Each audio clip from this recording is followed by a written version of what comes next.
My passion for textile technicality, म्हणजे craft, fabric, असा कुठे असा विषयच नव्हता की दुसरं काही करायचं. अगदी म्हणजे सिमलेसली ते होत गेलं. त्याला I took to it like a fish to water. म्हणजे अगदीच कधीच मला असं वाटलं नाही की मी वेगळं काहीतरी करावं. मी एवढा फोकस अभ्यासाकडे केला होता की मी आता इथे आली आहे, तर वेन यू सेड ना की असं काही दडपण होतं का, I had to prove my self.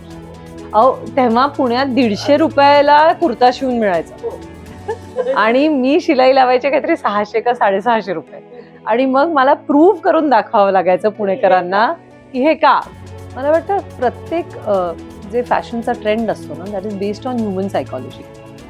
आणि त्याला फोरकास्टिंग हा एक स्टडी आहे प्रॉपर, की फॅशन फोरकास्टिंगमध्ये हे निष्पन्न केलं जातं की आता पुढची जगातली मूव्हमेंट जी आहे किंवा जी सायकोलॉजिकल स्टडी आहे, तो कुठल्या डिरेक्शनला चाललेला आहे.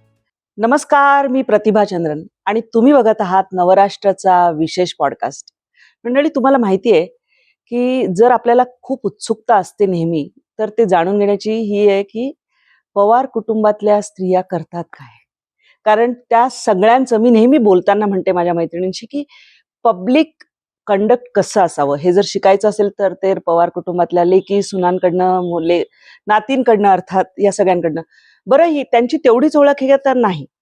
त्या प्रत्येकीने वेगवेगळ्या क्षेत्रामध्ये आपलं एक नाव कमावलेलं आहे आणि क्षेत्र सुद्धा जी निवडली ती अतिशय वेगळी वेगळी आहेत, भिन्न आहेत. सगळ्या जणी राजकारणात मुळीच नाही आहेत, पण त्यांच्याबद्दल जाणून घेतलं तर एक प्रचंड मोठा ठेवा जो आहे तो तुम्हाला निश्चित मिळणार आहे. या पॉडकास्टच्या दरम्यान तुम्हाला ते लक्षात येईलच. तर मी आज एका मायलेकी सोबत आहे आणि त्या आहेत डॉक्टर रजनी इंदुलकर. नमस्कार, तुमचं खूप खूप स्वागत. आणि अर्थातच निवेदिता, जिला आपण आंतरराष्ट्रीय स्तरावरची डिझायनर म्हणून ओळखतो. निवेदिता 19व्या वर्षी निफ्ट मध्ये जाऊन तिने गोल्ड मेडल मिळवलेलं आहे, सुवर्ण पदक मिळवलेलं आहे इतक्या लहान वयामध्ये. आणि नंतर तिचा जो प्रवास झाला डिझायनर म्हणून, तो अक्षरशः थक्क करणार आहे. आपण आता कान्सची वगैरे चर्चा करतो, पण ती कित्येक वर्षांपूर्वी हे सगळं आंतरराष्ट्रीय स्तरावर करून आलेली आहे. खूप. आणि त्यांच्यात दोघींमध्ये एक मी पाहिलं की अतिशय विनम्रता, विनयशीलता हा त्यांच्यामधला एक महत्वाचा गुण आहे.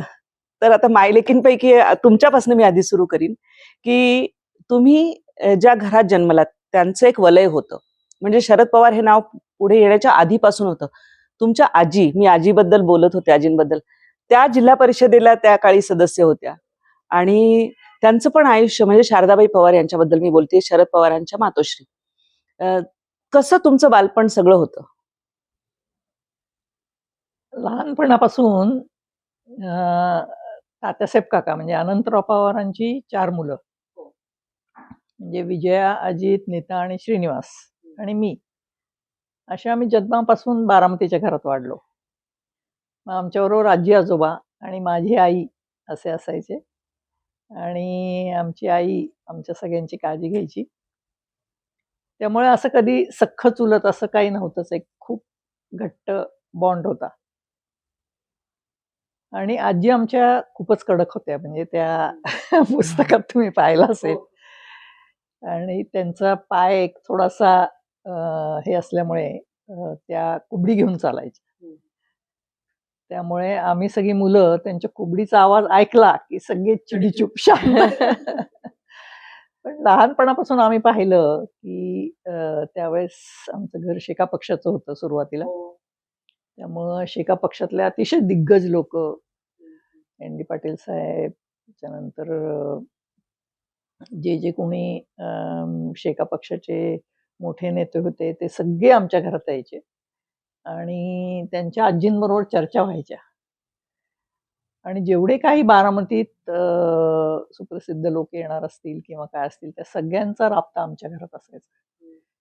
त्यामुळे त्या स्वतः ह्या सगळ्या डिस्कशनमध्ये भाग घ्यायच्या आणि स्वतः त्यांच्याबरोबर चर्चा आणि हे त्यांचं तासनतास चालायचं आणि ते बघायचं भाग्य आम्हाला लाभलं लहानपणीच, की हे लोक काय बोलतात, काय विषय असतात. त्यामुळे संबंध भारताच्या राजकारणापर्यंत यांचे सगळ्यांचे विषय असायचे. आणि एक माहिती नाही, तशा आजी आम्हाला कधी रागवल्यात किंवा फार काय मारलंय असं नसायचं. पण त्यांच्या डोळ्यातच एक अशी जरब. जरब होती की त्यांनी नुसतं असं आमच्याकडे पाहिलं की आम्ही गुडप चुपचाप बसायचो. तर असं आमचं ते लहानपण गेलं. आणि अजितदादांचे वडील हे अतिशय हौशी आणि वाचन त्यांचं जबरदस्त होतं. मग ते मला पुस्तकं आणून द्यायचे की मी वाचायचं, मग विजूकडे जायचं, मग ते असं पास ऑन व्हायचं पुढे.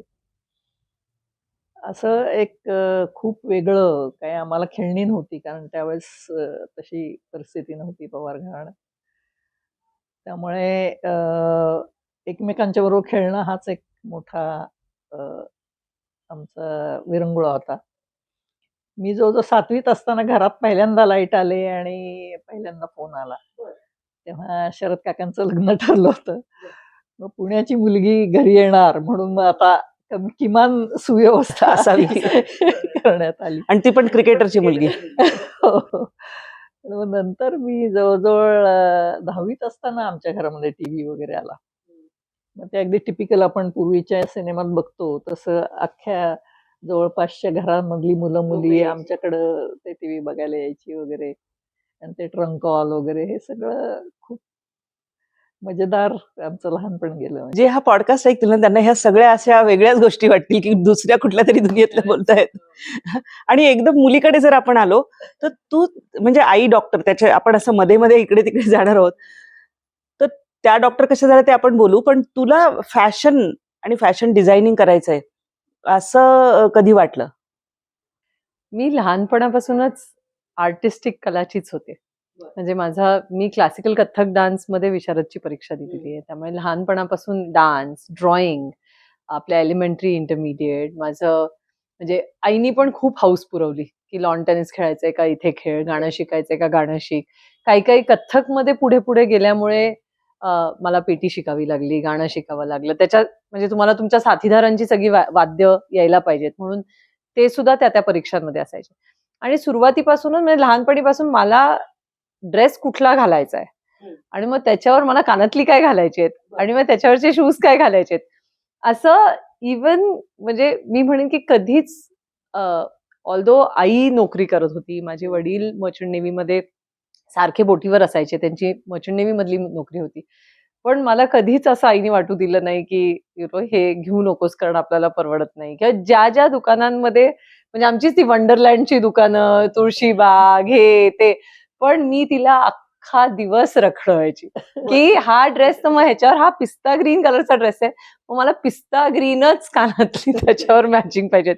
मग ती मिळेपर्यंत 20 दुकानं फिरली तरी चालतील, पण तेच हवं. तर असा हा लहानपणापासूनचा कलच मला वाटतं जसं मी 10वी पर्यंत आले तसं फॅशन डिझायनिंग, फाईन आर्ट म्हणजे पेंटिंग, कारण माझा हात सुरुवातीपासून खूप चांगला होता. नाहीतर आर्किटेक्चर, कारण मला आर्किटेक्चरची पण तशी टेक्निकली स्ट्रक्चर्स आणि आर्किटेक्चरल इन्स्पिरेशन्स, हेरिटेजची खूप आवड होती. त्यामुळे ह्या 3 ऑप्शन्समध्ये मग मी वाचन सुरू केलं आणि मला नेहमी अभ्यास करून एखादा डिसिजन कसा घ्यायचा, हे आईनी नेहमी माझ्या अंगात बिंबवलंय. त्यामुळे त्या काळच्या डिझायनर्सचा अभ्यास करणं, त्यांच्या काय स्टाईल्स आहेत किंवा इव्हन निफ्टची मी जेव्हा ठरवलं की नाही मला फॅशन डिझायनर व्हायचं कारण मला फॅब्रिक आवडतंय. आम्ही वंडरलँडच्या बेसमेंटमध्ये एका टेलरकडे जायचो, जिथे मी त्याला कट समजून सांगायचे की हा नाही मला असाच पाहिजे. मग तो म्हणायचा तुमची मुलगी खूप त्रासदायक आहे, ऐकतच नाही. तिला जे मनात असतं तसंच बनवून घेते ती स्वतःचे कपडे. तर तिथून जी सुरुवात झाली मग मी त्याचा सखोल अभ्यास केला. आणि तेव्हा मी ठरवलं होतं की मला जायचं भारतात तर मला निफ्टलाच जायचं आणि लाखो मुलं परीक्षा द्यायची आणि वरची 30च सिलेक्ट व्हायची निफ्ट दिल्लीला. आणि मी म्हणाले होते की मला निफ्ट दिल्लीलाच जायचं. तर त्याच्यासाठी मग आई म्हणाली आमचा काही तिथे काही वशिला-बिशिला काही नाहीये, ओळख काही नाहीये. तुला जर हे करायचं असेल तर तू अभ्यास कर आणि you are on your own. कारण त्यावेळेला अगदी माझे वडील म्हणाले होते की मग तुझं खायचं प्यायचं काय, टेलर होतीयेस.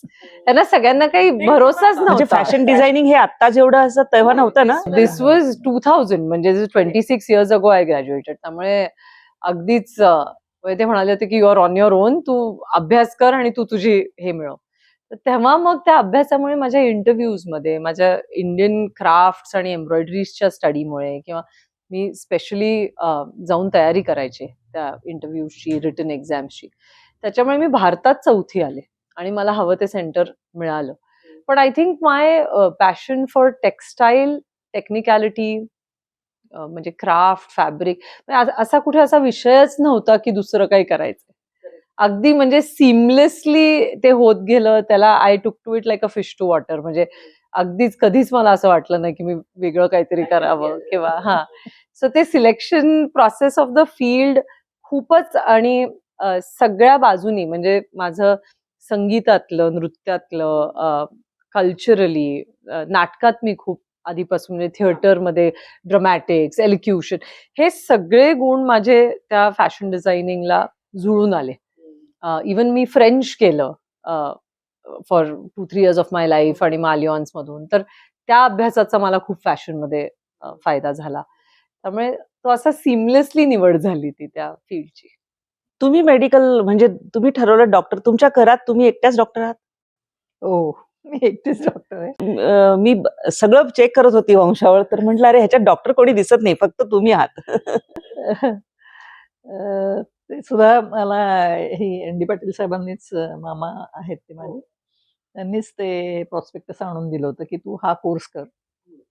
आणि तेव्हा होमिओपॅथी ब्रांच तशी खूप खूप अननोन होती, म्हणजे तेव्हा काही जास्त लोकांना काही माहिती नव्हतं. आणि मग तिथे सुद्धा फायनल इयरला मी फर्स्ट आले होते. आणि मग त्यानंतर मी होमिओपॅथिक मेडिकल कॉलेज चिंचवड तिकडे शिकवायला सुरुवात केली. प्रताप काका जे सगळ्यात धाकटे काका आहेत सकाळचे, तर त्यांनी सांगितलं आम्हाला तिकडे शिक्षक मिळत नाहीयेत, तर तू जा आणि शिकवायला सुरुवात कर. मग ते पूर्वी असं काही नव्हतंच ना, की स्वतःचे विचार वगैरे काय सांगितलं की ऐकायचं. त्याच्यामुळे मी ते शिकवायला सुरुवात केली. त्याच कॉलेजला मी प्रिन्सिपल झाले. त्यामुळे रोज 17 किलोमीटर स्कूटरनी जायचं, यायचं. मग संध्याकाळी निवेदिताला, विक्रांतला मुलाला माझ्या क्लासेसला घेऊन जायचं वगैरे ते सगळं आमचं चालायचं. पण पहिल्यापासूनच ती असामान्य आहे हे तिचं लहानपणापासूनच दिसतच होतं. म्हणजे डान्सला क्लास असेल आणि घरी कोणी पाहुणे आले तरी म्हणायची की तू असं कर, तुम्हाला भरतनाट्याला सोड आणि परत ये पाहुण्यांसाठी. म्हणजे सेनापती बापट रोड पासून मी भरतनाट्य मंदिरला हिला फक्त सोडायला जायचं. म्हणजे ती असं बुट्टी मारायला आनंद किंवा काय असं जे मुलांना असतं क्लासेस बद्दल तसं कुठेच नाही. आणि टेनिसला जात होती तिथे सुद्धा ते तिचे शिक्षक खुश. हे डान्सचे सर तर स्वतःच्या मुलीसारखंच त्यांनी तिला शिकवलं आणि मानलं.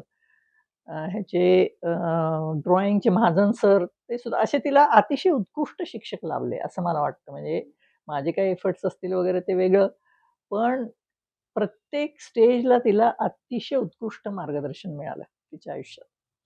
त्यामुळे तिला जे हे सिमलेस वाटतंय ना, कारण ह्याच्यामध्ये त्या शिक्षकांचा सुद्धा खूप मोठा हात आहे. त्यामुळे मग पुढे तिने ते स्वतःचं कर्तृत्व ते सिद्ध केलं त्या सगळ्या प्रवासात. तुम्ही जेव्हा निवडलत ना, म्हणजे मी एक किस्सा ऐकत होते तुमचा एका भाषणामध्ये, कोल्हापूरच्या भाषणामध्ये तुम्ही सांगितलं एन.डी. पाटील साहेबांचं लग्न होतं. त्यांची गाडी अडकली आणि म्हणजे एन.डी. पाटील यांच्याबद्दल अख्ख्या महाराष्ट्राला इतका आदर, ते तुमच्या आत्यांचे मिस्टर मला वाटतं. आणि ती गाडी अडकली हे ते.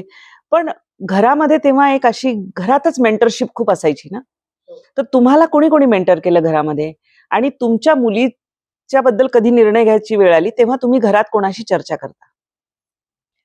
कसं होतं, की आम्हाला घरामधनं आम्ही खूप मुलं असल्यामुळे ना, असं खूप काही मेंटरशिप आम्हाला मिळाली नाही खरं लहानपणी. कारण तेव्हा असे इतक्या अपॉर्च्युनिटीज पण नव्हत्या. त्यामुळे एक सरदोपट इंजिनियर व्हायचं, डॉक्टर व्हायचं किंवा काहीतरी कॉमर्सला जायचं वगैरे असं एक थोडंसं वातावरण होतं. त्यामुळे असा खूप काही गायडन्स नक्कीच मिळाला नाही त्यावेळेस.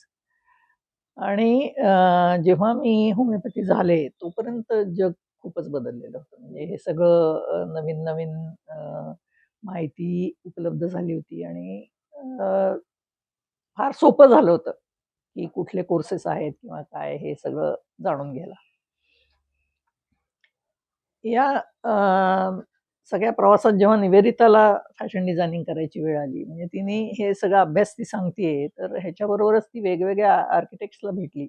वेगवेगळ्या फॅशन डिझायनर्सला भेटली, म्हणजे फार ते मुंबईचे कोण, शायना शायना. शायनाचे इकडे मिताली, मला वाटतं मिताशी मकर. मिताशी हा, मकर. सगळे पास्ट ग्रॅज्युएट्स पाच ग्रॅज्युएट निफ्टचे त्यांना होते. भेटली. त्याच्यानंतर एक कोर्स केला तिने 3 महिन्याचा फॅशन डिझायनिंगचा, की खरंच आपल्याला हे आवडतंय का नाही आवडतंय, का वेगळी शाखा आपल्याला आवडेल वगैरे, असं तिचा सहभाग हा फार जास्ती होता. म्हणजे मला असं वाटतं त्या सगळ्या प्रवासात तिला सपोर्ट करणं आणि तिला जे हवंय ते उपलब्ध करून देणं हा माझा रोल होता.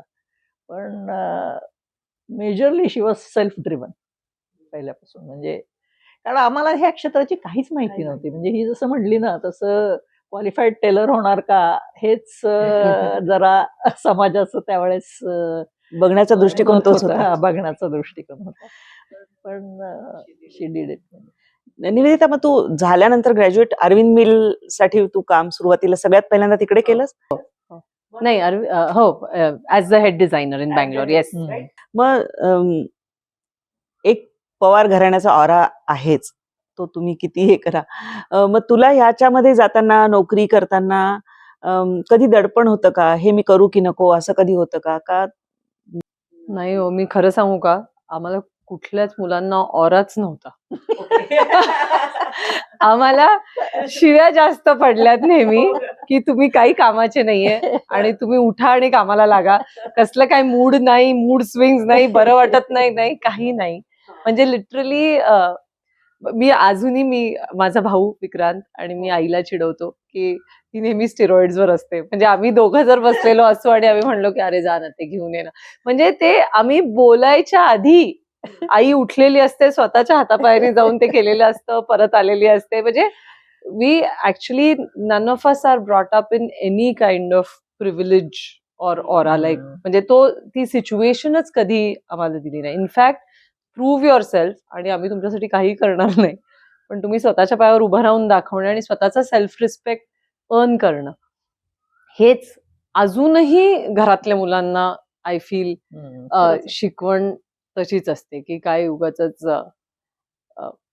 प्रिव्हिलेज्ड वागायचं नाही किंवा कुठेही नाव वापरायचं नाही स्वतःच्या. म्हणजे उलट सुरुवातीची खूप वर्ष लोकांना माहिती पण नव्हतं, की अंटिल की मी एक 7-8-10 वर्षापूर्वी म्हणजे माझ्या भावांवरती किंवा अजित मामावरती किंवा असे आपले कपडे जोपर्यंत त्यांनी पण मी स्वतःला प्रूव्ह केल्यानंतर आपल्याकडून कपडे करायला सुरुवात केली किंवा वॉट एव्हर, की आधी येतंय का बघू आणि मग जाऊ.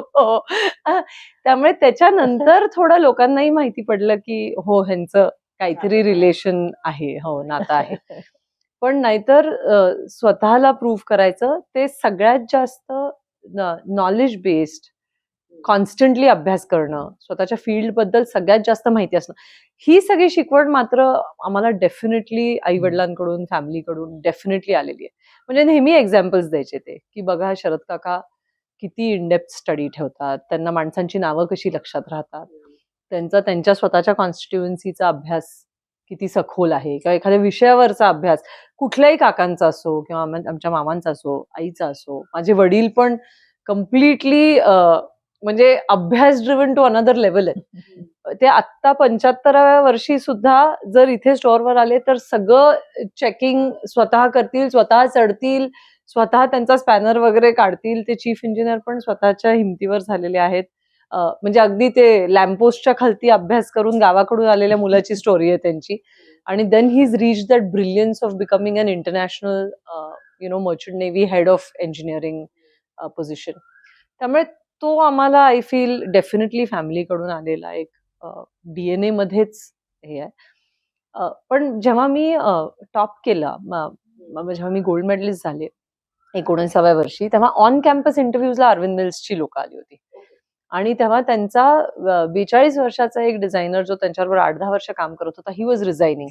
आणि सगळे त्यांचे 8 ब्रँड्स, ॲरोली, रँगलर, फ्लाइंग मशीन, एक्सकॅलिबर, सगळे 8 ब्रँड्स अनाथ होणार होते, कारण ही was suppose to leave and they had to recruit a designer who could fill in his shoes. Okay. And that to a teenager. And that to a teenager who was 19. म्हणजे माझा त्यांनी portfolio पाहिला, माझा अभ्यास पाहिला. आणि मी कॉलेजमध्ये ना खूप म्हणजे खरं तर नर्डच होते. म्हणजे एक तर इथून गेल्यानंतर माझ्या शोल्डर्स वरती एवढी मोठी रिस्पॉन्सिबिलिटी होती, कारण मी भांडून गेले होते दिल्लीला. मला नंतर आईनी सपोर्ट केलं, पण सगळे घाबरले होते की पुण्याची मुलगी दिल्लीला जाणार, हॉस्टेलला राहणार, मग ते कसं होणार. खूप लोक नाही म्हणाली, नको पाठवू, काही गरज नाहीये, मुंबईला पाठव, पुण्यातच शिकव, त्यामुळे मी भांडण करून गेले. आणि मग मला दिल्लीचं ते अख्खं कल्चरच झेपलं नाही. पहिले 6 महिने तर मी रोज आईला फोन करून रडलेली आहे की इथे लोक खोटं बोलतात, हिपोक्रिटिकलच आहेत, मग मला कोणावर विश्वासच ठेवता येत नाहीये. म्हणजे जो आपला एक महाराष्ट्रातला एक जे दिसतं ते असतं, हा जो विश्वास होता ना लहानपणी, तोच माझा कम्प्लिटली तुटला की जे दिसतं ते नसतं, हे जेव्हा कळायला लागलं. आणि of course NIFT was at that time अगदी म्हणजे नाही, आणि सेक्स ड्रग्स धोका into brackets. Of course now they totally turned around the institute. पण आपलं सबकॉन्शियस आणि अपब्रिंगिंग एवढं स्ट्रॉंग होतं की मला असं कधीच वाटलं नाही की आय फिट इन, किंवा तिथलं रॅगिंग किंवा व्हॉट एव्हर इट वॉज, की मी एवढा फोकस अभ्यासाकडे केला होता की मी आता इथे आली आहे. तर वेन यू सेड ना की असं काही दडपण होतं का, I had to prove myself की I have chosen this field on my own, आणि I will make sure that I at least focus on my submissions, focus in class. Class mask bunk करायची, तेव्हा मला म्हणायचे की mask bunk करा. म्हणायचे नाही नाही नाही, कारण टीचरनी सांगितलेलं असायचं की मी ट्राउझर कटिंग शिकवणार आहे, आणि आज जर तुम्ही ट्राउझर कटिंग शिकला नाही तर तुम्हाला आयुष्यात कधीच ट्राउझर कटिंग येणार नाही, हे पुस्तकातून शिकता येत नाही. की मग मी म्हणायचे की मी नाही बंक करणार. मी सगळ्यात न आवडती होते क्लासमध्ये, कारण ते म्हणायचे की ही बघ टीचरची चमची, ती बसणार क्लास. आणि असं नव्हतं की मी एकटीच बसले, त्याच्यानंतर 15 लोक माझ्या बरोबर क्लासमध्ये बसलेली असायची, पण ती म्हणायची हो हो आपण मास्क बंक करू, तर आपण सत्यवादी. म्हणजे मी आधी सांगायचे की मी मास्क बंक काही करणार नाही. पण त्याच्यातून फर्स्ट सेमेस्टरच्या एंडला माझ्या आयुष्यात एक टर्निंग पॉइंट आला. I was so in awe of हे सगळे क्लासमध्ये. मी सगळ्यात यंगेस्ट होते, 16 वर्षाचीच होते, आणि तिथे 20 वर्षाची, 19 वर्षाची, 25 वर्षाची, कोणीतरी इंजिनिअरिंग करून आलं होतं, कोणीतरी MBA करून आलं. कारण NIFT was an open, you didn't have to go after your 10th or 12th. So I used to be so in of this class which was काहीतरी क्वर्की, आणि म्हणजे they used to show their creativity in the way they dress or in the way their hair is, कोणाचं तरी half head shape, कोणाचं तरी लाल केस, हे ते. आणि at the end of the first semester मी माझा रिझल्ट बघतीये आणि मला नावच नाही सापडत आहे. आणि माझा एक उंच संदीप रामोदम म्हणून क्लासमेट होता, त्यांनी मला टपली मारली आणि ती म्हणली तिकडे काय बघते, इकडे बघ ना. मी बघितलंच नव्हतं ना, पहिलं ना बघणार कोण, अपेक्षाच नाही. पण ते जेव्हा मला कळालं ना की मी जे काही एफर्ट करते ह्याच्यातून मी भारतातल्या सर्वप्रथम इन्स्टिट्यूटमध्ये सर्वप्रथम I can be at the top, ती जी एक मला एक कॉन्फिडन्स आला तो, आणि ती जी एक चटक लागली ना की त्याच्याने माझी जिद्द खूप वाढली. की then I said that for a class that I am so in of, and if I can top that class with my work, then that gave me a different level of confidence. And then I topped every semester, every year. म्हणजे त्याच्यानंतर मी freelancing केलं. माझ्या टीचर्सनी माझ्यावर खूप विश्वास टाकला. College projects असायचे आणि त्यांना माहिती असायचं की दुसरं कोणीतरी नाही केलं तरी निवेदिता ओढून काढणार, म्हणजे ते करणार. मग तशी प्रोजेक्ट्स मला खूप मिळाली. त्यामुळे by the time I reached my interview stages for jobs, मला अरविंद मिल्सनी ऑन कॅम्पसच लगेच उचललं आणि ते म्हणाले thank god it's legal to hire you. म्हणजे मला अजूनही आठवतं, तर शाहिद म्हणून एक HR मॅनेजर होता, ही साईड 19 वर्षाची तरी आहे, म्हणजे तुला हायर करता येईल, बाल कामगार घेणार नाही आम्ही. मग त्याच्यानंतर त्यांनी मला एक्सटेन्सिव्ह ट्रेनिंग दिलं at the Naroda mills, denim mills, their fabric mills, त्यांची मॅन्युफॅक्चरिंग. त्यामुळे माझं टेक्निकल स्किल एवढं स्ट्रॉंग त्याच्यातून सुद्धा झालं to manage India's best 8 brands, right from sourcing, manufacturing to design, की that also added a lot of value to me as a design. पण तू दिल्लीबद्दल जे बोललीस ना ते खरंय. म्हणजे तुम्हाला सगळ्यांना मला सांगायला आवडेल की निवेदिताला मी इतकी वर्ष बघते, आंतरराष्ट्रीय किती शोज तिने पुण्यामध्ये आणले, म्हणजे कमाल. आम्ही सगळ्यांनी जेव्हा पहिल्यांदा ग्लॅमर बघितलं टेलिव्हिजन आले, कारण आम्ही पण 2003 मध्ये सगळेजण अचानक सगळे नॅशनल चॅनल्स पुण्यात आले नाही, तर तिने आणलं, ते बघितलं. पण ती तशीच आहे, साधी एकदम. दिल्लीमध्ये असं म्हणतात की पहिल्या 3 प्रश्नामध्ये where do you stay, which car you drive, हे तुमचं फायनान्शियल जे स्टेटस आहे ते लगेच लोक गेज करतात, राईट? बिकॉज नाही, डेफिनेटली आता जेव्हा आपण जातो तेव्हा आपण खूप एका प्रोफेशनल स्तरावर काहीतरी अचीव्ह करून जातोय. हम्म. पण as a student life in Delhi can be very harsh. पण माझं म्हणणं आहे की it also prepared me for life. म्हणजे ते म्हणतात ना की तव्यातून आगेत, पण शेवटी ते तुम्हाला बनवतं पण काहीतरी. सो आय ऑल्सो तेव्हा मला खूपच ट्रॉमा होत होता. पण आय रिमेंबर कुतुबवर एक फॅशन शो होता आणि I had gone to cover there. म्हणजे दिल्लीत मी होते, ब्युरो मीटला आणि तिकडे गेले. इतकं आउट ऑफ प्लेस वाटत होतं सगळं. पण देन नंतर तुम्ही सवयीचं होऊन जाता. मग हिने जेव्हा प्रोफेशनल लाईफ सुरू केलं निवेदितानी, तेव्हा म्हणजे ती दिल्लीत गेली तेव्हा तुम्हाला धाकधूक वाटत होती का पहिले? हो, खूपच. कारण पहिल्याच दिवशी मी तिला घेऊन जेव्हा कॉलेज कॅम्पसमध्ये आम्ही दोघी चालत होतो, तेव्हा बिअरचे कॅन्स घेऊन बसलेली मुलं, स्मोकिंग करणाऱ्या मुली वगैरे, हे सगळं त्यावेळेस पुण्यामध्ये सुद्धा हे असं नव्हतं वातावरण. त्यामुळे ते खूपच शॉकिंग होतं आणि आता ह्या सगळ्या वातावरणात ही मुलगी कशी तग धरणार ही धाकधूक होतीच. पण फॉर्च्युनेटली त्यावेळेस शरद काका आणि प्रतिभा काकी दिल्लीमध्ये होते. कारण काका संरक्षण मंत्री होते त्यावेळेस. त्यामुळे मग एक आधार होता की नाही, हे दोघं आहेत त्याच्यामुळे काही झालं तिला तर ती हां, कोणाला हे तरी दोघं फोन करू फोन शकते. करू शकते. ते तर दोघं आहेत. त्याच्यामुळे मग जरा पण आपण एक मूल्य शिक्षण म्हणजे आपल्याकडे बघत बघत व्हॅल्यू सिस्टीम येते ना, की यू आर नॉट, वय लहान असलं तरी ती व्हल्नरेबिलिटी नाहीये. तो विश्वास कुठेतरी होता तुम्हाला? हां, विश्वास तिच्याबद्दल खूप होता. कारण शी वॉज ट्रुथफुल टू अस. म्हणजे असं कधी ती खोटं बोलली किंवा काहीतरी असं लपवायचा प्रयत्न केला, असं तिने आयुष्यात कधीच केलं नाही. त्यामुळं एक खात्री होती की काय वाटलं तिला तर ती आपल्याशी बोलणार. That was the biggest comfort for me in life. कायमच. तुम्ही तुमचं पण एक सर्कल म्हणजे तुमचं होमिओपॅथीची प्रॅक्टिस असेल किंवा तुम्ही पण वेगवेगळ्या त्याच्या बॉडीजवर होता, सिनेटवर होता युनिव्हर्सिटीच्या.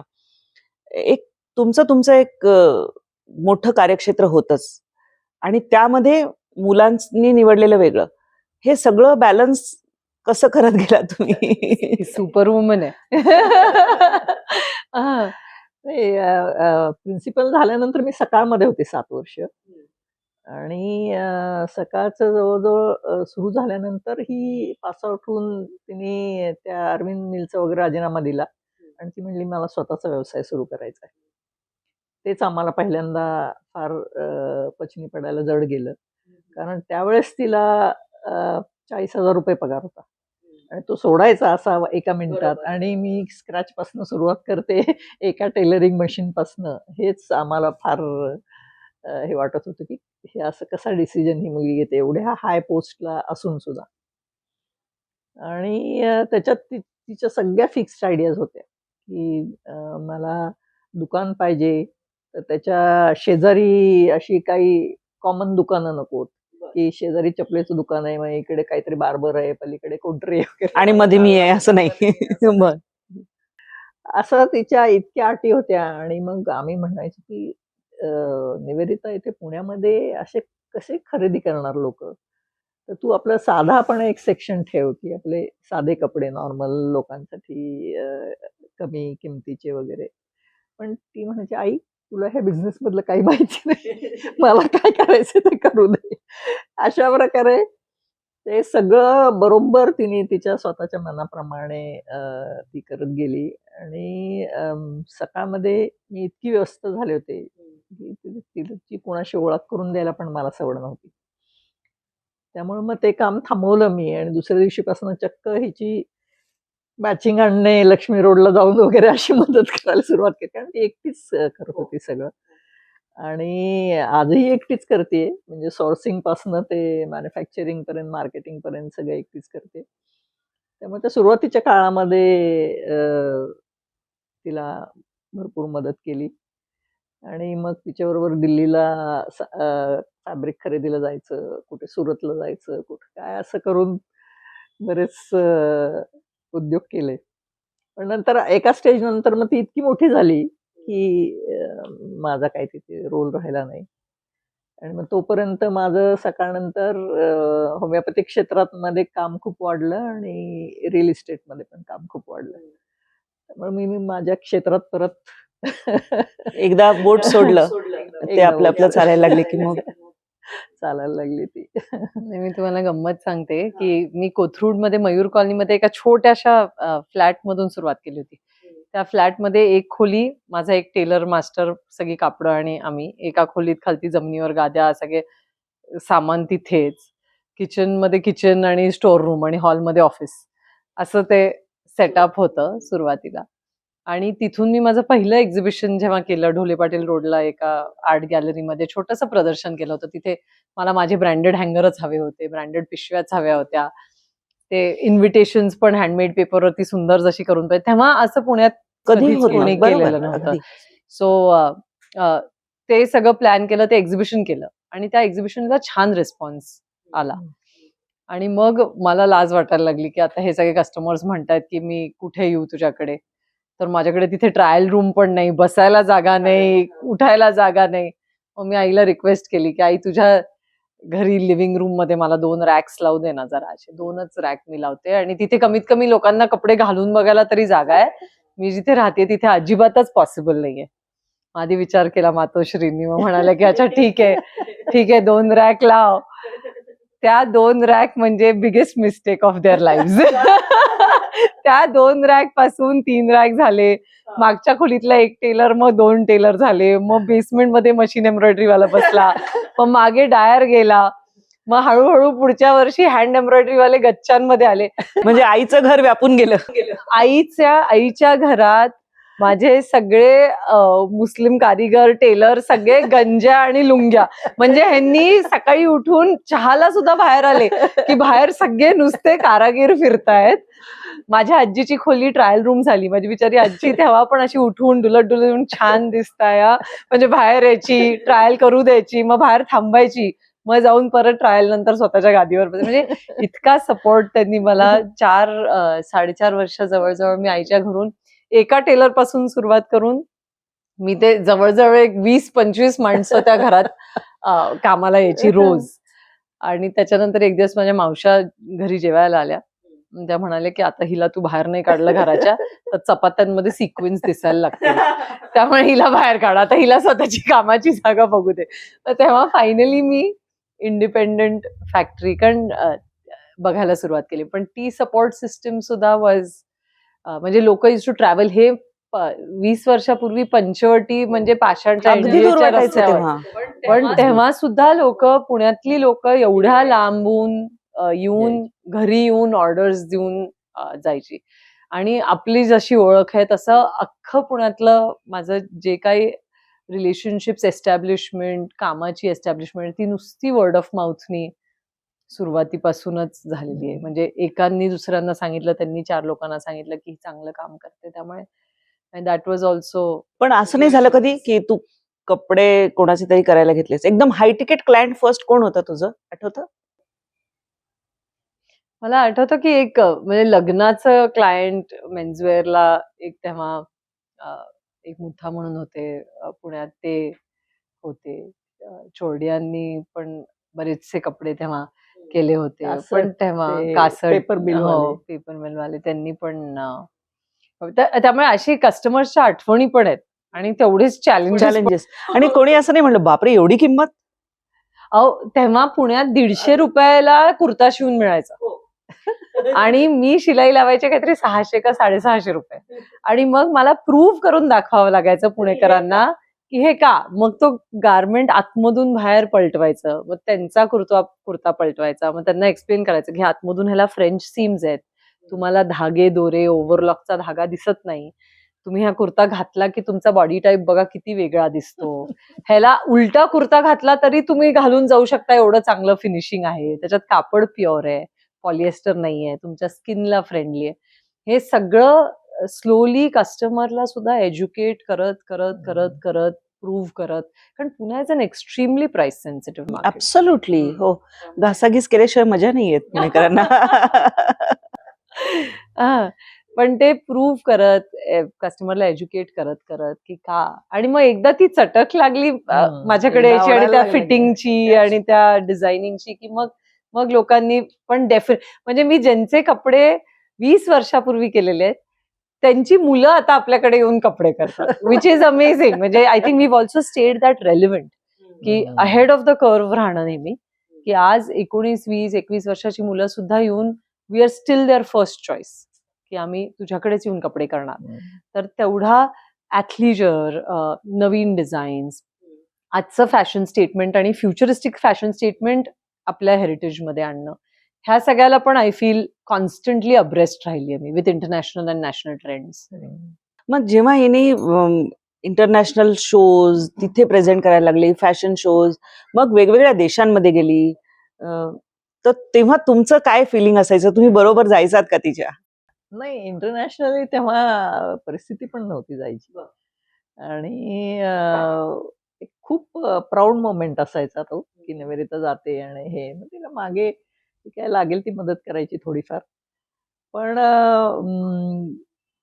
अशी ती जाईल हे मात्र लहानपणापासून माहिती होतं, की ही काहीतरी एक्स्ट्रॉर्डिनरी वेगळं काहीतरी नक्की करणार आयुष्यात. पुण्यामध्ये जेव्हा सगळे इंटरनॅशनल फॅशन शोज आले आणि नंतर then you became a choice for so many celebrities, म्हणजे मग प्रियांका चोप्रा असेल, करीना कपूर असेल, किंवा किती नावं घेऊ, की त्यांचा एक चॉईस हे बनलं. तर त्यांना त्यांच्याशी कनेक्ट कशी झालीस, त्यांच्याशी त्यांना तू कन्व्हिन्स कसं केलंस, त्यांच्यामध्ये तू काय व्हॅल्यू ऍड केलंस, की किंवा त्यांचे नखरे असतात का, असं काही?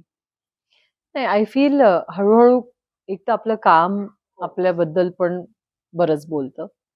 आत्ताच्या सिनारिओजमध्ये सुरुवातीला तर ऍक्टर्सना कपडे ट्राय करायला देणं, मुंबईला जशी मी शिफ्ट झाले आणि तिथे स्टोअर ओपन केलं, तेव्हा त्यांनी जेव्हा येऊन ते कपडे एक्सपिरियन्स केले, अगदी सुरुवातीला तेव्हा जवळजवळ 15-16 वर्षापूर्वी विवेक ओबरॉय किंवा त्यांच्या जे सर्कलमधले लोक होते त्यांना आपण केलेले फिट्स, म्हणजे आय फील एकदा इंट्रोडक्शन होऊन जरी आपण इन्व्हाइट केलं स्टोअरवर, तर त्याच्यानंतर तुमच्या कामाला, कारण तुमच्या कामालाच ते प्रूव्ह करावं लागतं. कारण every actor wants to look their best. त्यामुळे तुमची कितीही ओळख असू दे आणि काहीही मैत्री असू दे, पण त्यांना जर त्याच्यात कॉन्फिडंट फिलिंग आणि अमेझिंग फिलिंग नाही आलं तुमचे कपडे घालून, तर ते परत रिपीट कधीच करणार नाहीत. त्यामुळे तसा I felt like I proved it through my work. आणि तसंच त्यांच्या वर्ड ऑफ माउथ थ्रू ते काम वाढलं. आणि त्याच्यानंतर स्टायलिस्ट जे आत्ता आहेत त्यांना सुद्धा आपल्या ब्रँड कडून मिळणारा, माझ्याकडून मिळणारा design input, production support, seamless fitting आणि फिनिशिंग, ह्याच्यामुळे खूप आजचे दिग्गज स्टायलिस्ट आपल्या ब्रँडला जोडले गेले, की त्यांना माहितीये की निवेदिताला काम सांगितलं हे आणि तिला फिटिंग सांगितलं, की आज करीना कपूर पण म्हणते की माझा कस्टम ड्रेस असेल तो निवेदिताच बनवणार, की तिचा स्टायलिस्ट येऊन आमच्याकडेच ऑर्डर प्लेस करतो आणि मग आम्ही तो कस्टम ड्रेस त्यांना बनवून पाठवतो.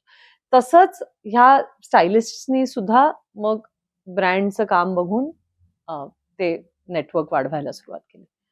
So which was also excellent. आणि मग आपले शोज, इंटरनॅशनल शोकेसेस, त्याच्यामधून तर ते वाढले. Warner brother, how did you get connected?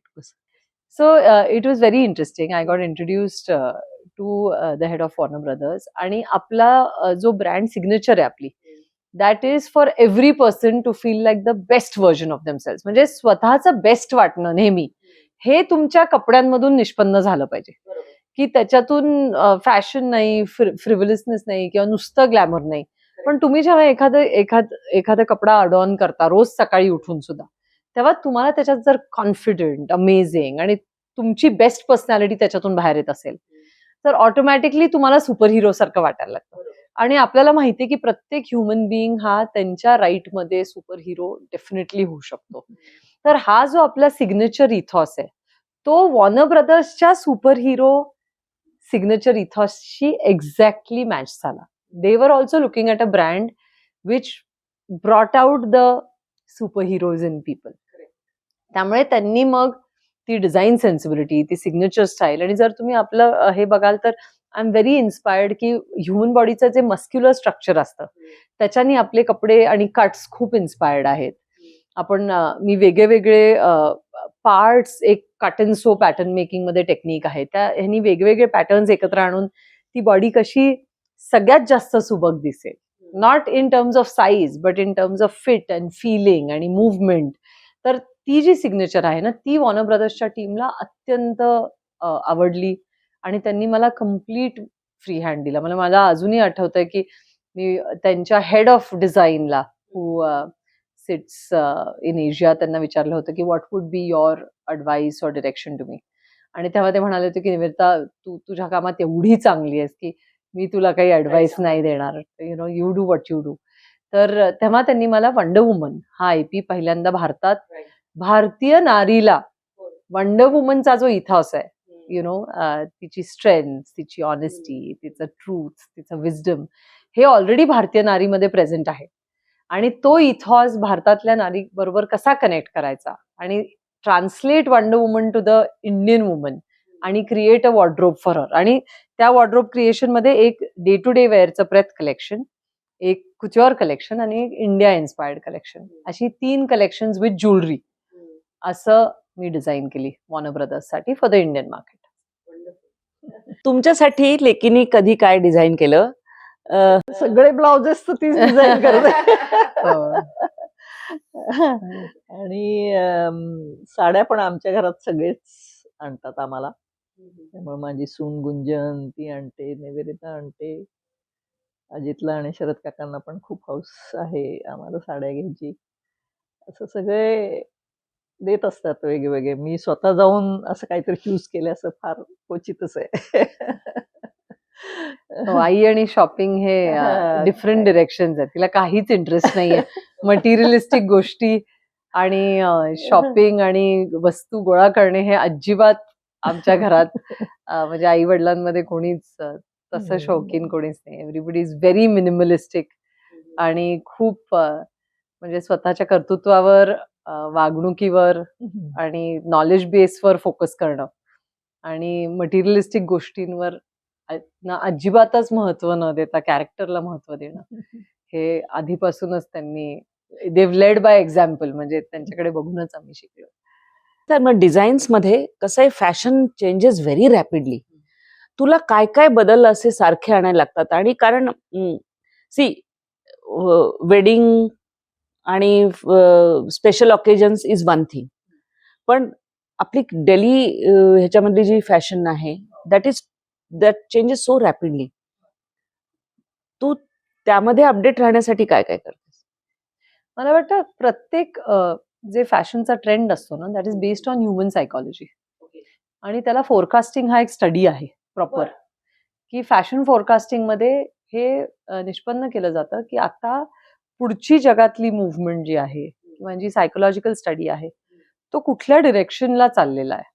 आणि प्रत्येक ट्रेंड जो येतो ना त्याला एक कारण असतं. असं आपण प्रत्येक ट्रेंड आलाय आणि तो सगळ्यांनी ऍक्सेप्ट केलाय ऑटोमॅटिकली आणि काही ट्रेंड काढा असं शक्यतो होत नाही. त्याच्या मागे एक देर इज की लोकांना आता लूज आणि कम्फर्टेबल क्लोथ जास्त बरे वाटायला लागणार आहेत आणि त्याच्या मागची कारणं ही आहेत. किंवा आता जसं मिलेनियम आलं होतं तेव्हा सगळ्यांना मेटॅलिक आणि ग्लिट्सी आणि तो ट्रेंड आला होता. बट दॅट वॉज बिकॉज की आपण त्या मिलेनियमच्या स्विंग मध्ये होतो आणि एव्हरीबडी वॉज थिंकिंग की टेक्नॉलॉजी पाहिजे आणि फ्युचरिस्टिक पाहिजे आणि असं पाहिजे. आता एक एन्व्हायरमेंट आणि अर्दीनेस आणि गोईंग बॅक टू युअर रूट्सचा एक लास्ट इयर पासून एक वेर एव्हरीबडी इज अप्रिशिएटिंग हेरिटेज आणि क्राफ्ट्स आणि इको सेन्सिटिव्हिटी आणि सस्टेनेबिलिटी हे जे कॉन्व्हर्सेशन्स चालू झालेले आहेत. तर ही सगळी जी सायकॉलॉजी असते ना that is constantly affecting consumers, designers, change makers सगळ्यांना. तर त्याच्याप्रमाणे त्या पल्स ऑफ जे आपण म्हणतो की पल्स ऑफ द सिच्युएशन वर नक्की ती नाडी माहिती असणं आणि मग ह्याच्यात काय दिलं तर त्या माणसाला किंवा त्या बाईला सगळ्यात जास्त कम्फर्टेबल वाटेल आणि त्यांच्या लाईफस्टाईलला काय सूट होईल ह्याचा अभ्यास मला वाटतं माझा खूप सखोल आहे. आणि 1-on-1 मोर देन आता म्हणजे 60,000-80,000 कस्टमर्सला ड्रेस केल्यानंतर प्रत्येक पर्सनॅलिटीचा बघितल्या अभ्यास असणं आणि कळणं की this is what will suit this body type किंवा हा जर टार्गेट कस्टमर ग्रुप आहे आपला तर त्यांना काय आवडेल हे डे टू डे क्लोदिंग मध्ये प्लस आपल्या वेडिंग कुथिओरच्या लाईन मध्ये किंवा बर्थडेज अॅनिव्हर्सरीज ओकेजन्स जे असतात त्या लाईन मध्ये तो बॉडी टाईप्स मुवमेंट स्ट्रक्चर आणि आउटफिट्स विथ सोशल एक जे सेटिंग असतं त्याचं, तर तो त्या अभ्यासामुळे I feel I am able to stay abreast. आणि तुझ्या फील्ड मधल्या कुठल्या लोकांशी म्हणजे तुम्ही कनेक्ट होता का, एकमेकांशी बोलता का, डू यू ऑल डिस्कस आणि still maintain your own signature thing? I feel discussions जी होतात ना ती जास्त सस्टेनेबिलिटी, पॉलिसी चेंज अशी डिस्कशन्स जास्ती होतात. त्यामुळे आमच्या स्वतःच्या ज्या सिग्नेचर स्टाईल्स आहेत ते काम वेगळंच असतं. पण हो, आम्ही विवर्सशी डेफिनेटली कनेक्ट करतो. जर कुठे असं वाटलं की more than designers, I feel designers connect on more you know एखाद्या इनिशिएटिव्हवर किंवा एखाद्या जर आपल्याला क्राफ्ट्सला पुढे बढावा द्यायचा आहे अशा एखाद्या इनिशिएटिव्हवर डेफिनेटली कनेक्ट होतात. पण आमच्या ज्या इकोसिस्टम्स आहेत with weavers, with graphic designers, with sculptors, with jewellery designers, footwear designers, आमचे असे जे सिम्बायोटिक इकोसिस्टम्स जे असतात ना त्यांच्याशी खूप स्ट्रॉंग कनेक्ट असतात. भारतामध्ये असं म्हणतात की म्हणजे राजस्थान असेल, बनारस असेल, तर तिथे ज्या फॅमिलीज आहेत, ज्या जुन्या, किंवा आपल्याकडे महाराष्ट्रात पैठणी असेल, जुने, ते सुनेला शिकवतात, लेकीला शिकवत नाहीत, असं काहीतरी बोललं जातं. इज इट रिअली ट्रू की ते आर्ट आपल्याच घरात राहावं आणि हे असं असं आहे? नाही, आता त्याचा आधी कसं असायचं माहितीये का, त्या विवरला कधी त्यांचं किंवा त्या आर्टिझनला कधी त्यांचे ड्यूजच मिळायचे नाहीत. म्हणजे त्या क्राफ्टला किती व्हॅल्यू आहे, किती फायनान्शियल व्हॅल्यू आहे, अशा ते इकोसिस्टम्स आधीच्या काळात डेव्हलप नव्हत्या झाल्या. त्यामुळे क्राफ्ट्समनची मुलं सुद्धा कधी कधी म्हणायची की नाही, आम्हाला गव्हर्नमेंटमध्ये पिऊन झालेलं चालेल, म्हणजे आम्हाला पेन्शन सुरू होईल, पण आम्हाला हे बसून 18 तास किंवा 16 तास क्राफ्ट वरती काम नाही करायचंय किंवा एम्ब्रॉयडरी नाही करायची किंवा विविंग नाही करायचं. हे आधी खूप होतं. पण आजच्या काळात ह्या सगळ्या इनिशिएटिव्हच्या थ्रू, अवेअरनेसच्या थ्रू, एवढे सगळे गव्हर्नमेंटचे इनिशिएटिव्ह आहेत, एवढे सगळे क्राफ्ट क्लस्टर्सचे इनिशिएटिव्ह आहेत, खूप इंडिपेंडंट लोकांनी ह्याच्यावर कामं केलेली आहेत.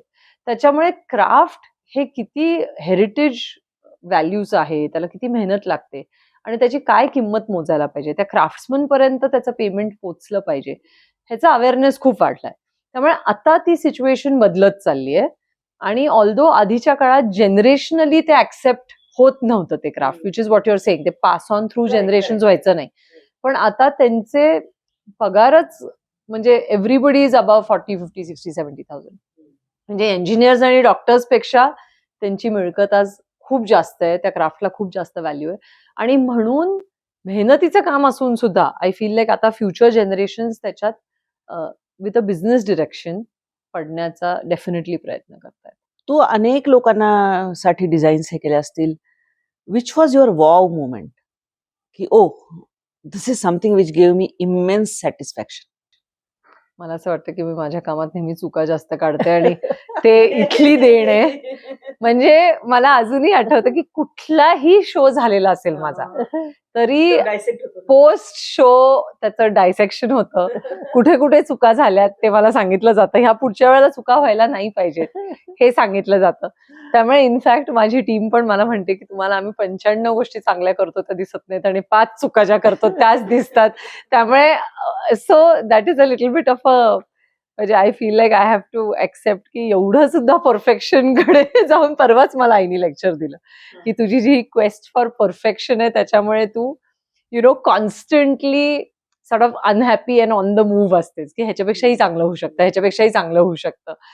सो ते I think it is going to be a new learning for me की जे आपण करतोय त्याच्यात सुद्धा एक सॅटिस्फॅक्शन आणि अप्रिसिएशन. पण तू स्पेशल लोकांसाठी, ज्यांना काही फिजिकल डिसेबिलिटी आहे, त्यांच्यासाठी तू जे इनिशिएटिव्ह केलं होतं त्याच्याबद्दल सांग ना. ते कारण हो, that is true. That was a very satisfying moment. म्हणजे आता now that you brought it up, 3-4 प्रकारचे वेगळे, जसं आपण गप्पा मारत होतो त्याची आणि मी म्हणाले की फॅशन थ्रू ह्युमन लाईफला व्हॅल्यू ऍड करणं, ह्याच्यात माझा खूप विश्वास आहे. कारण हे फक्तच देखणं दिसायचं क्राफ्ट नाहीये, त्याच्यात आपली बॉडी दिवसभर असते, त्याच्यात आपण हलतो, जगतो, ब्रीथ करतो, आपले सगळे दिवसभराचं काम करतो.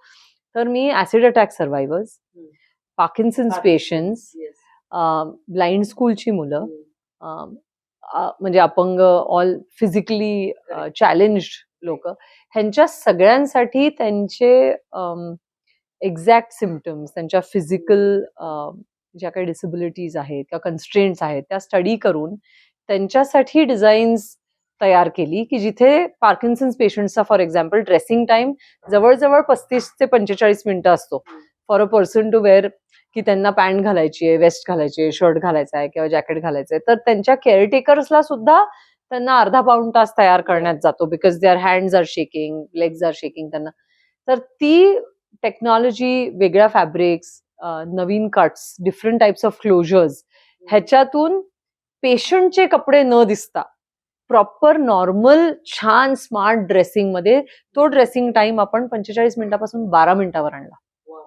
आणि तिथे पार्किन्सन्स पेशंट्स ते ऍक्च्युली तयार झाले, ते रॅम्पवर त्यांच्या केअरटेकर्स बरोबर चालायला आले, त्यांनी टेस्टिमोनियल्स दिले. आणि आय फील असे जर जे इनिशिएटिव्ह आहेत जे मी केलेले आहेत त्यांना वाढताना जर मी बघू शकले तर that will also be amazing. म्हणजे तिथे जर if you can make this outreach possible to all people suffering with Parkinson's किंवा all people who are suffering with disabilities, who are on wheelchairs, who are on whatever, तर तेही I feel will be amazing. खरं तिने आधीच सांगून टाकलं. मी विचारणार होते की निवेदिता मधला एक कुठला तरी गोष्ट काढून टाका असं सांगायचं असलं तुम्ही काय सांगाल? मे बी आणखीनही गोष्टी असतील, एकच नसेल. ती आई आहे माझी, ती 4-5 गोष्टी सांगेल. तिच्याबद्दल बोलायचं म्हणजे एकच आहे की हे सगळं काम करताना ती इतकं काही झोकून देते आणि ह्या सगळ्या प्रवासामध्ये स्वतःच्या तब्येतीकडे ती नेहमी दुर्लक्ष करते. वेळेवर जेवण नाही, वेळेवर एक्सरसाइज नाही. तर हे मला नेहमी खटकत असतं, ही एकच गोष्ट. आणि मी तिला त्याच्याबद्दल मात्र सारखं सांगत असते की शिर सलामत तो पगडी 50. त्यामुळे तू स्वतःची काळजी घेणं हे अतिशय महत्वाचं. आता तरुण आहेस आणि हे सगळं झेपवतंय, पण ते तुला ते कामाला लागलीस की पाणी प्यायचं सुचत नाही, जेवायचं सुचत नाही, हे जरा थोडंसं तिने आटोक्यात आणायला पाहिजे. तुला आईंमधलं काय असं वाटतं की आईने हे बदलायला पाहिजे? काही झालं तरी असतंच एखादं. आय फील माझी आई जरा जास्तच चांगली आहे. म्हणजे इतके लोक तिच्याकडे येतात आणि ती एवढी गिव्हिंग आहे की कोणीही आलं दारात मदतीसाठी तरी पण ती कधीही म्हणजे तिचा वेळ नेहमी देईल, नेहमी त्या माणसाचं समजून घेईल, ऐकून घेईल. आणि खूप लोक आजकालच्या जगात फायदा करून घेणारी पण असतात आणि तिथे मी तिला नेहमी म्हणते की तू जरा म्हणजे ते गेज असते चलो. गेज कर की त्या माणसाला खरंच मदतीची गरज आहे का तुझा नुसताच वेळ जातोय. कारण तिचाही तसं पॅशन त्यांच्याकडूनच येतं ना आमच्याकडे. म्हणजे शी इज पॅशनेट अबाउट गिव्हिंग आणि हेल्पिंग पीपल. आणि ती डॉक्टरही असल्यामुळे आणि प्लस तिने सोशल वर्कची एवढे सगळे इनिशिएटिव्ह लीड केलेले आहेत. ती क्वालिटी सर्कल फोरम ऑफ इंडियाची चेअरपर्सन आहे. प्लस होमिओपॅथीमध्ये ती चेअरपर्सन आहे आणि तिने खूप सारे चेंजेस होमिओपॅथिक फील्डला आहे. तर these changes also but similar की आय फील की थोडंसं गेज करून. आणि मला असं वाटतं की तिने माझ्यामध्ये सुद्धा जे बिंबवलंय किंवा माझ्या भावामध्ये ती इतकी जास्त हंबल आहे की सुरुवातीला मी मुंबईला गेले ना तर आम्हाला पण एवढं हंबल राहायची सवय की तुम्हाला भेटले तर मी हसूनच बोलणार. मी तुम्हाला तिकडून लांबून पाहिलं तरी मी हात करीन आणि हसीन की ओ हाय म्हणून. की मुंबईला मला वॉनबीच म्हणायचे की म्हणजे ह्यांना काही सेल्फ रिस्पेक्टच नाहीये. म्हणजे हे कोण आहे, हे कोण आलं बघा. It's not considered as niceness. म्हणजे जे लोक असे ताठ उभे राहून म्हणजे कोणाकडे बघून हसणार नाहीत किंवा कॅरी ॲटिट्यूड एकदम असं ऍटिट्यूड दाखवतील, म्हणजे ते मोठे डिझायनर्स किंवा ती मोठी माणसं. आणि आपण जे हसत हसत सगळ्यांना भेटत जातो ते असे म्हणजे टुकार की डोरमॅट ट्रीटमेंट. म्हणजे त्याच्यातून सुद्धा शिकून बाहेर यायला मलाही वेळ लागला की म्हणजे not everybody will respect the kind of humility that you come from. तर आय फील मे बी म्हणजे बदलावं नाही तिने पण एक अवेअरनेस मी तिला नेहमी म्हणत असते की लोकांना तुझा फायदा नको करून घेऊ देऊ. बरोबर. तुम्ही पण अशा घरामध्ये वाढत होतात मेडिसिन जेव्हा, कारण आम्ही ना लहानपणी म्हणायचो ते साबुदाण्याच्या गोळ्या तर ते अजूनही ते साबुदाण्याच्या गोळ्या असं हे. पण होमिओपॅथीमध्ये मला वाटतं स्वभावाला पण औषधे म्हणतात, अनेक गोष्टींना औषधे. हे तुम्हाला पण म्हणजे तुमच्या पिढीला ते पटवून द्यायला लागलं असेल ना लोकांना? हो, हो. खूप आणि पहिल्यांदा हे कॉलेज जे होतं जिथे मी प्रिन्सिपल होते, ते पिंपरी चिंचवडमध्ये होतं. त्यामुळं तर सगळीच नवीन सुरुवात होती म्हणजे लोकांना. पण ते कसं होतं, की औषध दिल्यानंतर जसे-जसे रिझल्ट येतात, तसे मग लोकांना विश्वास बसतो, की नाही ह्याच्यामध्ये काहीतरी आहे वगैरे असं. आणि नेहमी एक लक्षात ठेवलं मी, की त्याची लिमिटेशन्स पण मी पेशंटला सांगते. नाही बाबा ह्याच्या पुढे तुम्हाला सर्जरीच करायला लागेल. तुम्ही असं म्हणजे उगाचच काहीतरी मी करूनच दाखवते होमिओपॅथीने वगैरे असं प्रॉमिस कधी दिलं नाही. आमच्या सगळ्या स्टाफला पण सांगितलं होतं, की त्याप्रमाणेच तुम्ही प्रॅक्टिस करा. You must know your limitations आणि युअर बेनिफिट्स. त्यामुळे त्या हिशोबाने केल्यानंतर मग लोकांचा प्रचंड विश्वास बसतो. आणि आता कोविड नंतर मी प्रॅक्टिस बंद केली कारण हे बाकीची कामं वाढली तरी सुद्धा जुन्या पेशंटचे फोन येतात. आता काय व्हिडिओ कॉल झालेले आहेत. त्यामुळे त्याच्यावरती ते औषध घेतात. मग आता त्यांना मी औषधं विकत घ्यायला सांगते आणि फॉलोअप द्यायला सांगते. असं एक नवीन ट्रेंड चालू केलं. आणि मग कन्स्ट्रक्शन लाईन मध्ये तुम्ही कधी कसं काय आलात? नाही कन्स्ट्रक्शन नाही, रिअल इस्टेटमध्ये म्हणजे जागा चे व्यवहार करणे असं करते मी. कन्स्ट्रक्शनमध्ये मुलगा आहे विक्रांत आणि गुंजन इंटिरियर डिझायनर आहे. आणि माझं म्हणजे फक्त जागांच्या बाबतीत खरेदी विक्रीचे व्यवहार वगैरे असं. दादांकडे म्हणजे तुमची मागे एक मी मुलाखत पाहिली होती आणि तेव्हा हे की दादा येणार असला की सगळं चकाचक लागायचं वगैरे वगैरे असं. तर तुमची दादांबद्दलची काय आठवण आहे की जी तुम्हाला कायम अशी हे, किंवा एखादी राहून गेलेली गोष्ट रुखरुख? नाही कसं आहे की त्याचा स्वभाव इतका दिलदार होता म्हणजे इतका दिलदार की तशी फार कमी माणसं असतात त्या जगामध्ये. म्हणजे लोकांना नुसतं ते असं ओरडायचे वगैरे असं काहीतरी दिसायचं. पण ते सुद्धा असं विनाकारण नसायचं. म्हणजे एखाद्याने जर 2 वेळा काम ऐकलंच नाही, तर ते तिसऱ्या वेळा ते खेकसून बोलणार आणि तेच लोकांच्या नजरेसमोर जाणार असं आहे. म्हणजे उगाचच काहीतरी चिडलेत विनाकारण असं नव्हतं खरं तो स्वभाव. आणि संबंध कुटुंबावर अतिशय प्रेम आणि त्यांचं म्हणजे इतकं बारीक लक्ष असायचं सगळ्यांवरती. म्हणजे कुणाचं काय चाललंय, कुणाच्याकडे काय कमी आहे. ते अगदी म्हणजे शरकाका कडून त्यांनी ते वारसाच घेतला होता, की ते पण मी लक्ष ठेवायला पाहिजे. म्हणजे आमच्या डोळ्यासमोर असं होतं, की शरद काकांनंतर हा फॅमिली सांभाळणारा असं आमचं. आणि अगदी छोटीशी आठवण म्हणजे लग्न माझं झालं तेव्हा त्यांची परीक्षा होती. कोल्हापूरला शिकायला होते. पहाटे 4 वाजता आमची ट्रेन कारण कोकणामधले माझे मिस्टर असल्यामुळे आम्ही कोल्हापूर मार्गे कोकणात चाललो होतो. पहाटे 4 वाजता त्या एक्सप्रेस ट्रेनच्या तिथे प्लॅटफॉर्मवर उभे होते आणि मला म्हणले, "सगळ्यांना माहिती होतं गं माझी परीक्षा आहे, नाहीतर नक्की बुट्टी मारली असती तुझ्या लग्नासाठी." असं म्हणजे इतकं प्रेम सगळ्यांवर केलं ना, निवेदिता सुद्धा अतिशय लाडकी. सगळे खूपच म्हणजे ते वेगळंच व्यक्तिमत्व होतं आणि त्या सगळ्या ह्याच्यामध्ये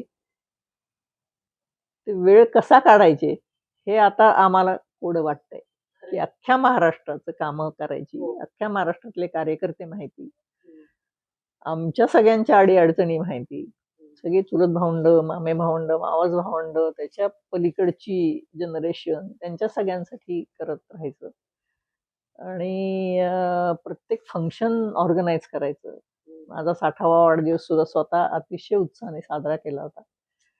असं म्हणजे काय माहिती नाही कसा त्यांनी ते सगळं मॅनेज केलं. ते आता असं मागे जाऊन बघितलं, की ते फार आश्चर्याची गोष्ट वाटते, की एवढं सगळं कसं काय करू शकत होते. कमाल वाटते.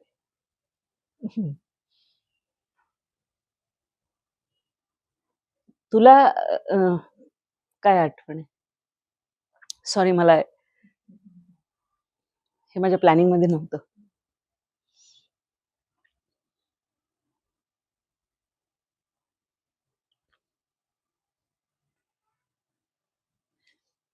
पाणी हवे की नाही?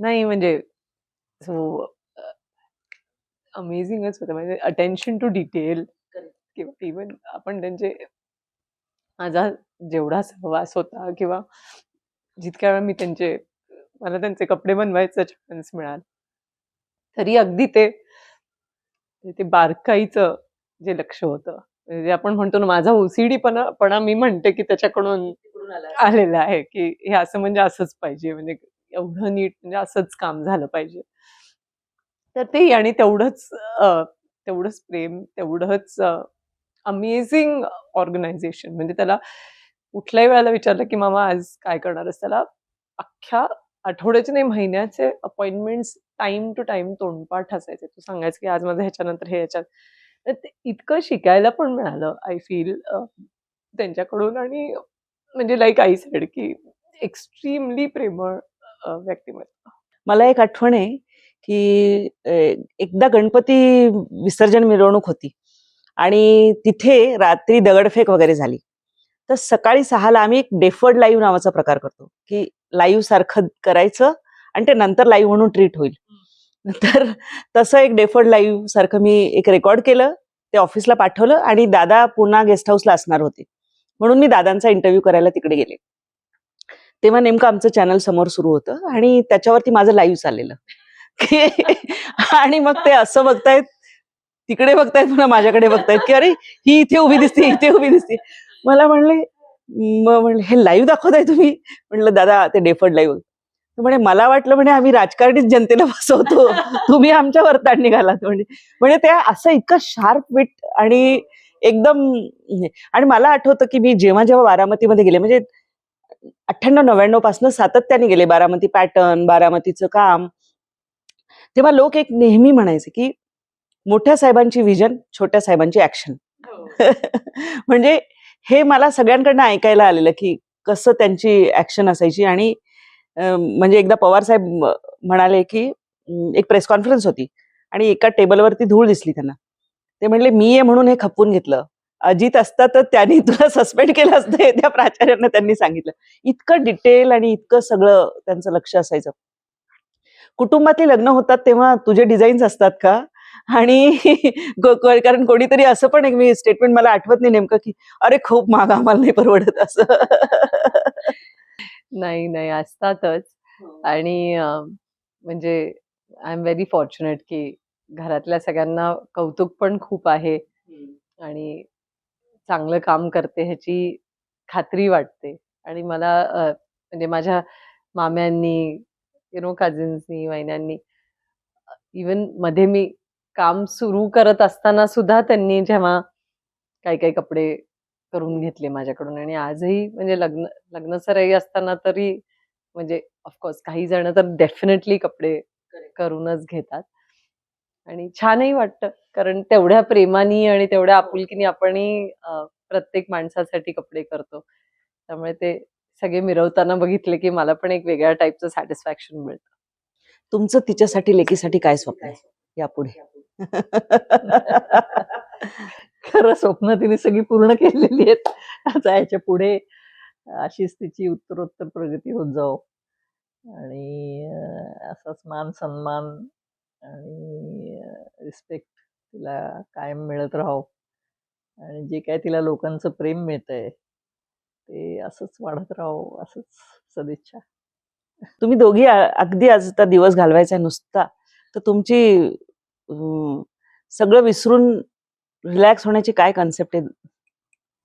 काही नाही आता पहिल्यांदाच आयुष्यात गेल्या 2 आठवड्यात म्हणजे मला रेस्ट सांगितलेली असल्यामुळे आई माझ्याकडे राहायला आली होती अगदी म्हणजे इतक्या वर्षात पहिल्यांदाच आम्हाला असे पूर्ण दिवस किंवा अख्खी संध्याकाळ अशी काही न करता एकत्र मिळाली त्यामुळे मग गप्पा काहीतरी आणि ह्या वेळेला पहिल्यांदाच म्हणजे आयुष्यात पहिल्यांदाच आई आणि मी पत्ते खेळलो असो रम्मी फर्स्ट टाइम म्हणजे शेवटचे झोपायच्या आधी 2-3 डाव खेळायचे आणि मग झोपायला जायचं असं आमचा एक नवीन गेम चालू होता नाहीतर आमच्या घरात अजिबातच पत्त्याचं म्हणजे मला कुठला गेम येत पण नाही असा तो तो शिकून नाही तर मग छान, म्हणजे काहीही केलं तरी तशी आई एकदम व्हेरी काम आणि सॅटिस्फाईड सोल आहे. त्यामुळे तिच्याबरोबर बसल्यानंतर अगदी म्हणजे असं काही नाही केलं तरी आपण चिल करू शकतो आणि त्याच्यात सुद्धा मज्जा आहे. आणि हे करायला मिळतं हेच किती अमेझिंग गोष्ट आहे, असं आम्हाला नेहमी तिच्याकडून ती नेहमी म्हणते, बोर होतं म्हणजे काय? बोर हा शब्दच माझ्या डिक्शनरीमध्ये नाही. अरे आय कॅन सो रिलेट. माझे आजोबा काय म्हणायचे सांगू? ते म्हणायचे मूढांचा मूड नसतो. म्हणजे लिटरली मूढाचा मूड नसतो म्हणायचे असं. हे लोक नव्हतंच ना ह्या लोकांना. हो, अजिबातच नाही. मग आम्ही लहानपणी म्हणायचो, आई बोर होतंय. ती म्हणते बोर म्हणजे काय? बोर हा डिक्शनरीमध्ये शब्दच नाहीये. काही नाही, जे करताय ते आनंदात करा आणि हॅपीली करा. त्यामुळे तसं आम्हाला काही अवघड वाटत नाही एकत्र टाइम स्पेंड करणं. खूप खूप अशाच मजेत राहा दोघी जणी, आरोग्यपूर्ण राहा, अशा शुभेच्छा तुम्हाला नवराष्ट्रकडनं देते. तुम्हाला याबद्दल काय वाटलं, या पॉडकास्ट बद्दल तुमची मतं आम्हाला अवश्य कळवा. तुम्हाला काही जाणून घ्यायचं असतील, प्रश्न पाठवा. निवेदिताचं जे कल्याणी नगरमध्ये आपण बसलो आहोत तिथे, मुंबईत तिचं स्टोअर आहे, तिथे अवश्य भेट द्या. तुम्हाला वेगळं हटके निश्चित काही ना काहीतरी पाहायला मिळेल. दोघींना शुभेच्छा देत मी आपली रजा घेते. धन्यवाद.